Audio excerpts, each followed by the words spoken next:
Halo semua, kami dari kelompok 6 akan melakukan analisis mengenai kecelakaan LRT Jabodebek yang dikarenakan human error pada tahun 2021. Kelompok kami beranggotakan Farisa Fitriani, Rifa Mahira Andini, Amanda Puspitawati, Tamira Ada, dan Nafiri Agustiani. Berikut merupakan pokok bahasan yang akan kami bahas pada pertemuan kali ini.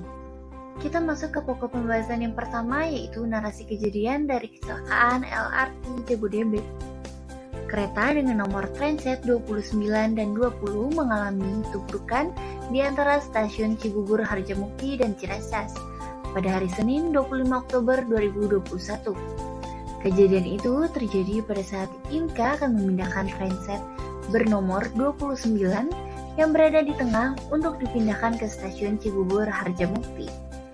Tugas uji coba kereta memindahkan transit tersebut karena akan melalui pengujian dari tim Balai Pengujian Perkeretaapian.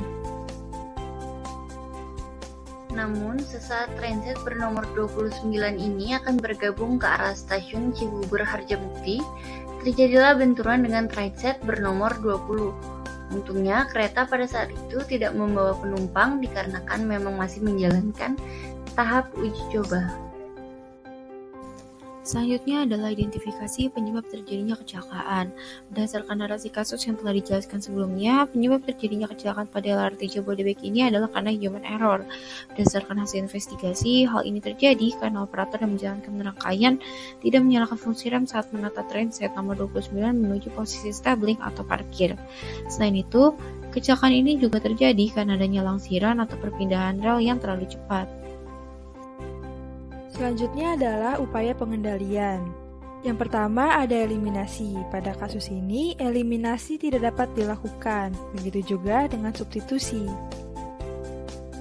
Lalu yang ketiga ada engineering control, yaitu dengan mengganti metode pengereman dengan metode sistem otomatisasi atau automation system, yaitu berupa sistem pengaturan rem otomatis yang saling terintegrasi menggunakan sistem berbasis embedded system pada sensor ultrasonik yang berfungsi untuk mendeteksi jarak objek yang melintas di depan rangkaian kereta rel. Data yang dikirimkan oleh sensor akan diproses oleh controller untuk mengkalkulasi jarak objek dari sensor yang berguna untuk pengaturan rem secara otomatis. Diharapkan dengan penerapan auto emergency braking system dapat meminimalisir tingkat kecelakaan tabrakan pada kereta.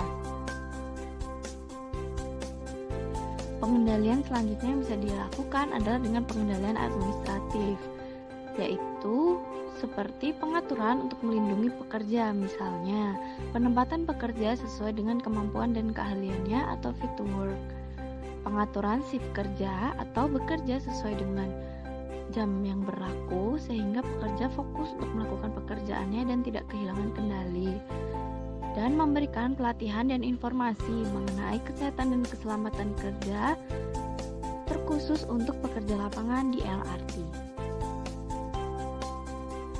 Selanjutnya, dengan memberikan rambu untuk tanda pengingat seperti peringatan bahaya dan juga rambu larangan.